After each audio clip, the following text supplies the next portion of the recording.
Hello प्यारे बच्चों, आज हम कक्षा 8 क्लास 8 भाषा भारती हिंदी विशिष्ट के विविध प्रश्नावली 2 को सॉल्व करेंगे, हल करेंगे। वस्तुनिष्ठ प्रश्न पहला, एक वाक्य के लिए एक शब्द के आधार पर सही जोड़ी बनाइए। उपकार मानने वाला, अनुकरणीय, कम खाने वाला, आस्तिक, जो ईश्वर में विश्वास करता है, सर्वज्ञ, जो सब कुछ जानता हो, कृतज्ञ, जो अनुकरण करने योग्य हो, मिथ्याहारी। इसका उत्तर देखेंगे।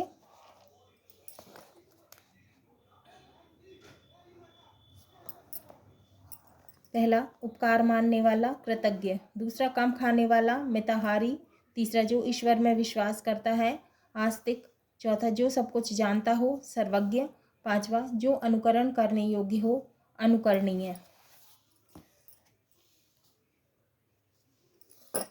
प्रश्न 2, रिक्त स्थानों की पूर्ति कीजिए। का, पाटलिपुत्र नगर ज्योतिष के अध्ययन के लिए मशहूर था। रिक्त स्थान में आएगा ज्योतिष। खा, मुंडा जनजाति में सिंह का अर्थ है सूर्य। रिक्त स्थान में आएगा सूर्य। गा, कहा जाता है कि भृगु ऋषि ने भेड़ाघाट में तपस्या की थी।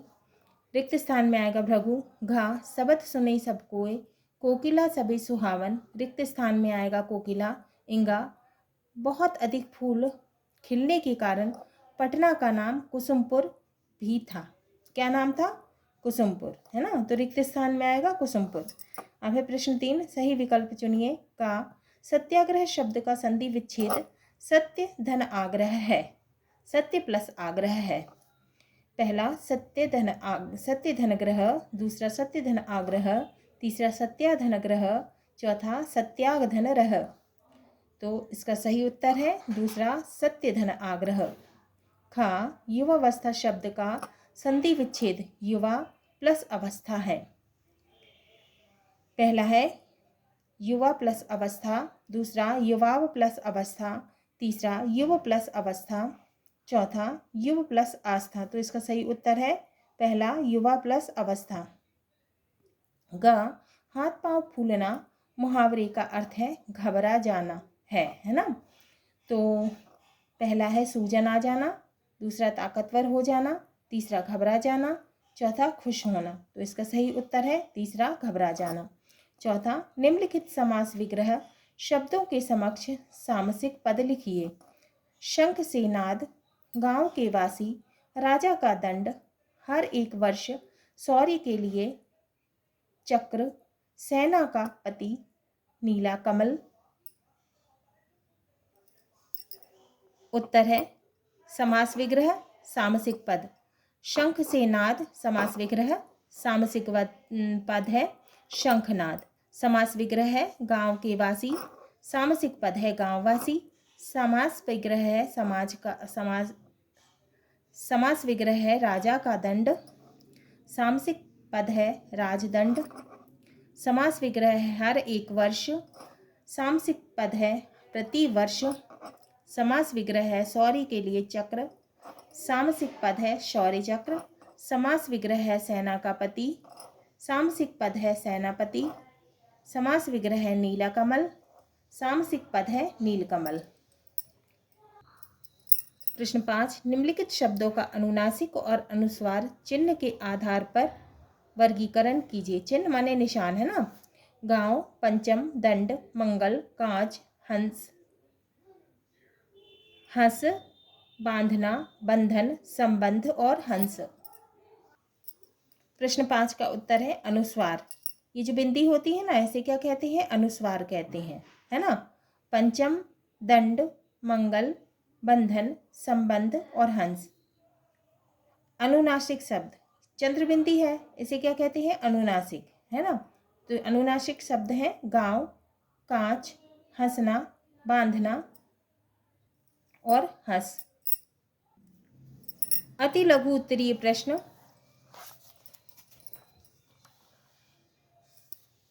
पहला, पाटलिपुत्र किन किन सम्राटों की राजधानी रहा है? उत्तर, पाटलिपुत्र नंद, मौर्य और गुप्त सम्राटों की राजधानी रहा है। दूसरा, ज्ञान विज्ञान के क्षेत्र में भारत की सबसे बड़ी देन क्या है? उत्तर, ज्ञान विज्ञान के क्षेत्र में संसार को भारत की सबसे बड़ी देन है शून्य सहित केवल 10 अंकों संकेतों से भी संख्याओं को व्यक्त करना। इसके अलावा आर्यभट्ट ने ही सबसे पहले सूर्य ग्रहण, चंद्र ग्रहण का वैज्ञानिक कारण बताया। उन्होंने ही सबसे पहले यह बताया कि पृथ्वी स्थिर नहीं बल्कि अपनी धुरी पर घूमती रहती है। तीसरा, राजा अभय सिंह ने खेजड़ली ग्राम जाकर किस लिए क्षमा मांगी? उत्तर, राजा अभय सिंह के सैनिकों ने वृक्ष की लकड़ी काटने के लिए 362 विश्नोइयों की हत्या कर दी, इसीलिए उन्होंने खेजड़ली ग्राम जाकर क्षमा मांगी। अब है लघु उत्तरीय प्रश्न। पहला, भेड़ाघाट पाठ के लेखक की ममता नर्मदा से स्वाभाविक रूप से क्यों है? उत्तर, लेखक की ममता नर्मदा से स्वाभाविक रूप से इसलिए है क्योंकि नर्मदा के किनारे ही लेखक पले और बड़े हुए हैं। तो लेखक जो हैं वो नर्मदा के किनारे ही बड़े हुए हैं। दूसरा, भेड़ाघाट पाठ का लेखक विधाता को क्या चुनौती देना चाहता है और क्यों? उत्तर, लेखक विधाता को चुनौती देना चाहता है, हे विधाता, तुम सतपुड़ा के ऊंचे ऊंचे गौरवशाली शिखरों को एक सा बनाकर दिखाओ। तीसरा, किस घटना ने बिरसा मुंडा के जीवन की दिशा बदल दी? उत्तर, लूथरन स्कूल में बिरसा ने अंग्रेजों के अत्याचार के दृश्य देखे जिन पर उन्होंने टीका टिप्पणी शुरू कर दी, मतलब उनने अत्याचार देखकर बोलना शुरू कर दिया। उन्हें विद्यालय से निष्कासित होना पड़ा, मतलब उन्हें विद्यालय से निकाल दिया। इस घटना ने बिरसा मुंडा के जीवन की दिशा बदल दी। चौथा, बिरसा मुंडा के आंदोलन के समय कौन कौन से सेनानियों की चर्चा की गई है? उत्तर है, बिरसा मुंडा के आंदोलन के समय तात्या टोपे, नाना साहब, झांसी की रानी, कुंवर सिंह आदि सेनानियों की चर्चा की गई है। पांचवा, अर्जुन अपने लक्ष्य में कैसे सफल हुए? उत्तर, अर्जुन अपने लक्ष्य में सफल तन्मयता से अपने लक्ष्य में ध्यान केंद्रित करने के कारण हुए, मतलब उन्होंने ध्यान को अपने एकाग्र कर दिया था, है ना, इसलिए वो अपने लक्ष्य में सफल हो गए। छठवां, वृद्धा सेठ जी के पास अपनी अमानत वापस मांगने क्यों गई थी? उत्तर, वृद्धा का लड़का बीमार था और वह ज्वर से तप रहा था, माने बुखार से तप रहा था। वृद्धा को अच्छे डॉक्टर के पास इलाज कराने के लिए पैसे की जरूरत थी, इसलिए वह सेठ जी के पास अपनी अमानत वापस मांगने गई थी।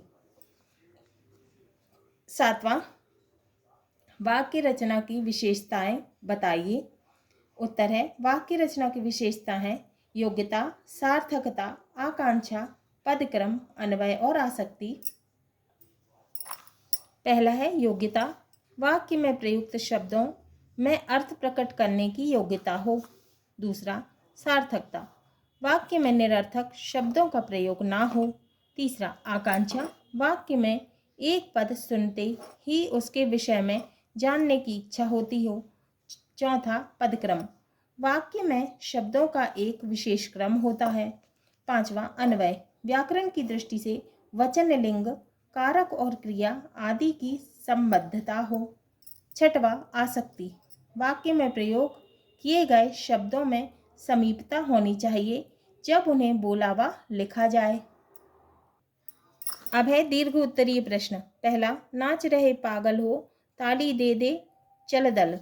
उत्तर, भावार्थ, वर्षा ऋतु में पीपल वृक्ष के चंचल बने हुए पत्ते, माने पीपल के पेड़ के पत्ते जो है चंचल बने हुए, ताली दे देकर खुशी से पागल होकर नाच रहे हैं।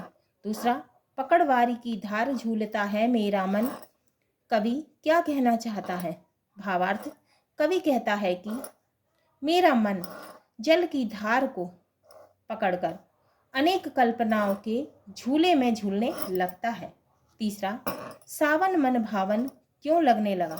उत्तर, सावन मन भावन इसलिए लगता है कि सावन के महीने में होने वाली वर्षा सभी ओर के वातावरण को खुशनुमा बना देती है, माने बहुत अच्छा लगने लगता है वातावरण। सर्वत्र चारों ओर है ना, सभी जगह हरियाली छा जाती है, हवा शीतल बहती है, माने शीतल माने ठंडी बहती है। पर्यावरणीय सुंदरता मनुष्य को कल्पनाशील बना देती है। उनके जागरण के साथ ही मनुष्य क्रियाशील हो जाता है। उसकी क्रियाशीलता मन की इच्छाओं को साकार करती है। मन में अच्छे अच्छे विचार उठते हैं। जिस तरह वर्षा का जल धूल से भरी भूमि को अंकुरित कर देता है, उसी तरह मनुष्य के मन में भी अनेक कल्पनाएं जन्म लेकर गीत सावन के रूप में अवतरित हो जाती हैं।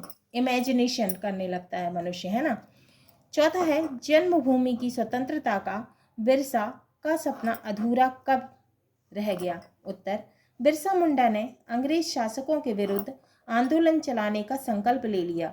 उन्होंने गांव-गांव जाकर सभाएं की।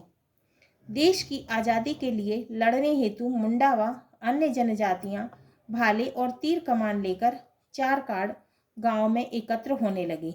बिरसा की क्रांतिकारी गतिविधियों से परेशान होकर डिप्टी कमिश्नर ने उन्हें आदेश दिया कि वे उसके सामने उपस्थित होवें, परंतु बिरसा ने उसका आदेश नहीं माना। पुलिस अधीक्षक ने रात में बिरसा को उनके घर से गिरफ्तार कर लिया। रांची जेल में डाल दिया गया। 2 वर्ष की सजा हुई, मतलब उन्हें 2 साल की सजा दे दी गई। सजा काटने के बाद मुंडा समाज ने अंग्रेजों के खिलाफ लड़ाई तेज कर दी।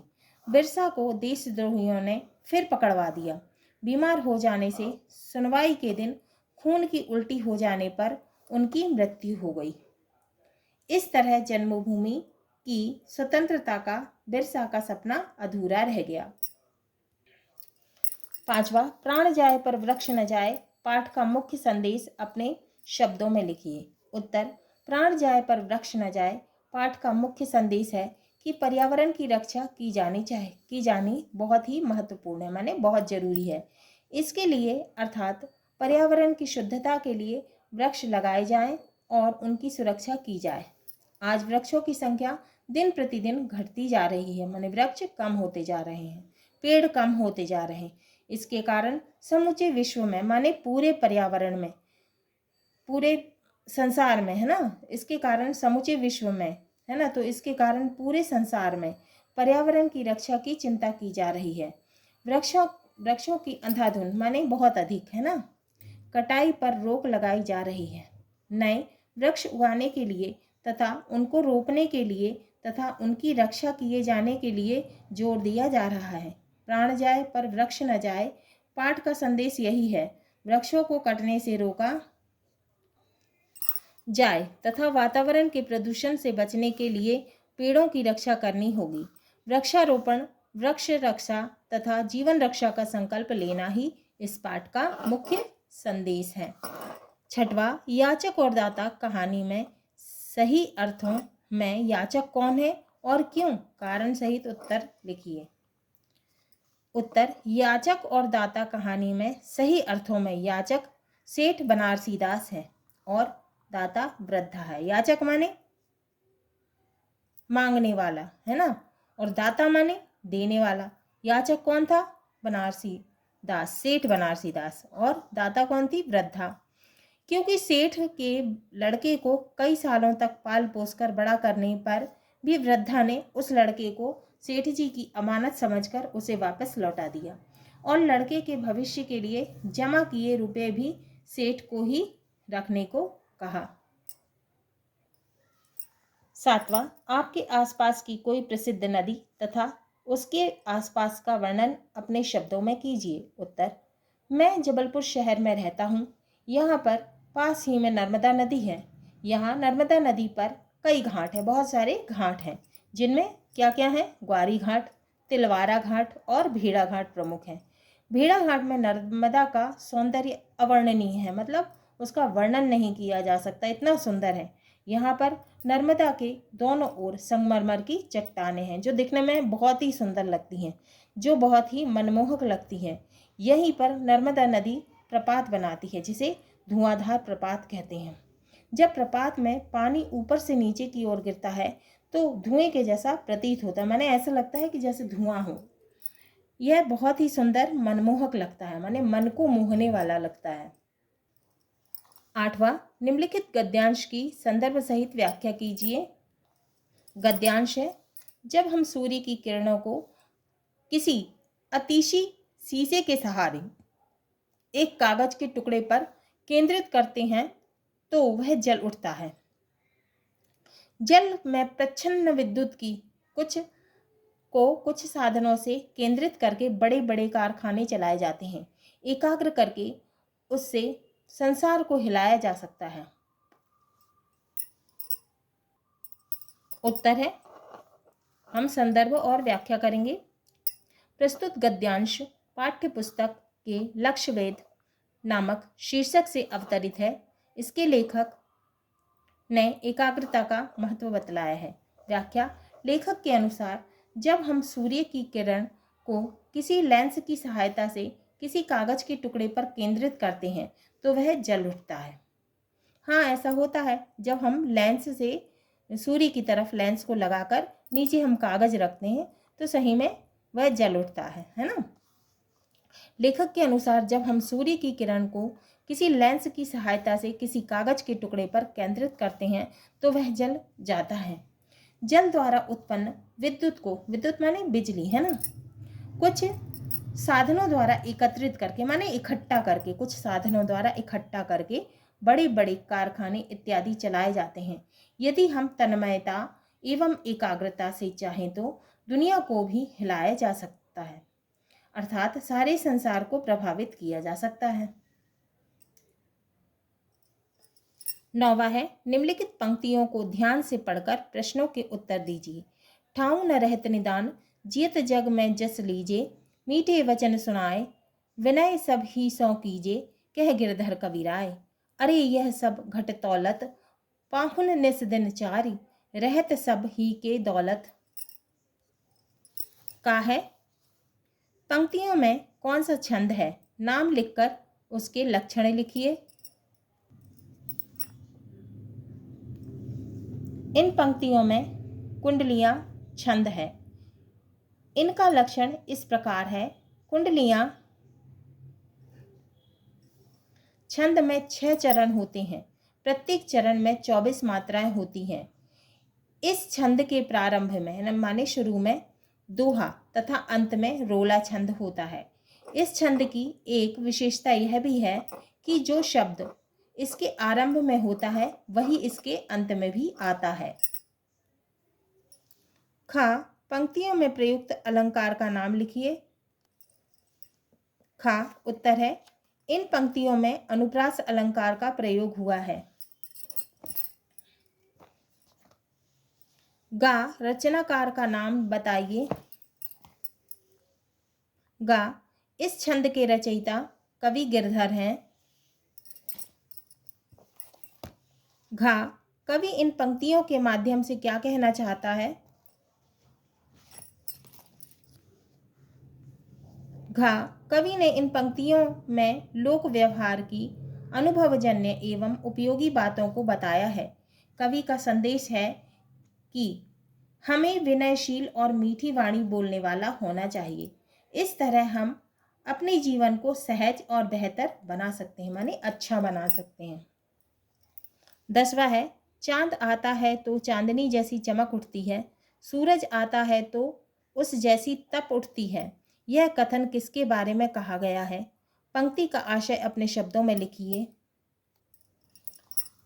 उत्तर, यह कथन भेड़ाघाट की संगमरमरी चट्टानों के बारे में कहा गया है।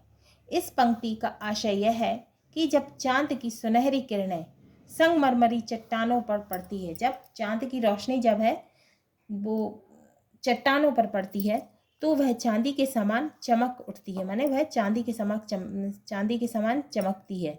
और जब दिन के समय सूर्य की गर्म किरणें उस पर पड़ती है तो वह सूर्य जैसी ही तपने लगती है।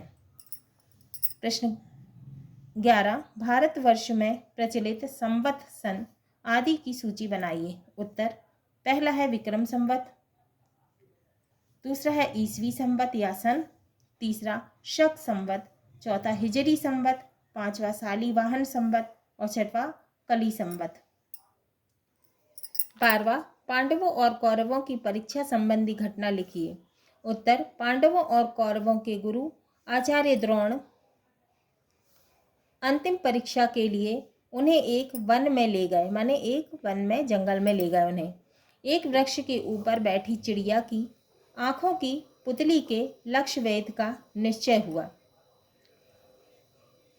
आचार्य ने सबको निशाना ठीक करने को कहा और तब एक छोटा सा प्रश्न हुआ। आचार्य ने एक प्रश्न किया कि तुम्हें क्या दिखाई देता है? किसी ने कहा वह वृक्ष की पतली टहनी है, तो किसी ने कहा कि वह जो है वो वृक्ष की पतली टहनी है।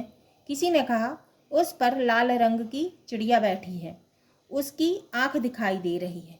किसी ने कहा कि मुझे चिड़िया दिखाई दे रही है, मैं उसकी आंख पर निशाना लगा रहा हूँ। जब अर्जुन की बारी आई तो आचार्य ने प्रश्न दोहराया, मतलब फिर से प्रश्न कहा। तब अर्जुन ने कहा कि मुझे चिड़िया की आंख की पुतली के अलावा कुछ नहीं दिख रहा। तब आचार्य ने अर्जुन की पीठ ठोकी, पीठ थपथपाई और आशीर्वाद दिया। अर्जुन परीक्षा में सफल हुआ। अब है 14वां वृक्षों से लाभ पर निबंध। प्रस्तावना, वृक्ष हमारे पर्यावरण के अभिन्न अंग है। धरती पर पेड़ पौधों के अस्तित्व के बिना मनुष्य, जानवरों और अन्य प्रजातियों का अस्तित्व संभव नहीं है। यही कारण है कि पेड़ों को काटने की निंदा की जाती है। अब वृक्षों से लाभ। वृक्षों से हमें बहुत लाभ है। वृक्ष से हमें फल, फूल, जड़ी बूटियाँ, औषधि मिलते हैं। वृक्षों से हमें सुगंधित तेल आदि भी प्राप्त होते हैं। वृक्षों से वर्षा में वृक्ष मिट्टी के कटाव को रोकते हैं। तो जब वर्षा होती है तो वृक्ष क्या करते हैं? मिट्टी के कटाव को रोकते हैं। वृक्ष हमें ऑक्सीजन प्रदान करते हैं, है ना, और स्वयं क्या करते हैं? कार्बन डाइऑक्साइड लेते हैं ना। वृक्ष पर्यावरण प्रदूषण को रोकने में सहायक होते हैं। वृक्षारोपण पर जोर। इन दिनों वृक्षों की घटती संख्या और बिगड़ते पर्यावरण को देखकर समूचे विश्व में, माने पूरे संसार में, पर्यावरण की रक्षा की चिंता की जा रही है। वृक्षों की अंधाधुंध, माने बहुत अधिक कटाई, है ना, कटाई पर रोक लगाई जा रही है। वृक्षारोपण पर जोर दिया जा रहा है, माने वृक्षों को लगाने पर जोर दिया जा रहा है। उपसंहार। निष्कर्ष रूप में कहा जाता है कि वृक्षों से हमें बहुत ही लाभ है, हमें वृक्षारोपण करना चाहिए। हाँ तो बच्चों, ये हमारा विविध प्रश्नावली 2 पूर्ण हुआ।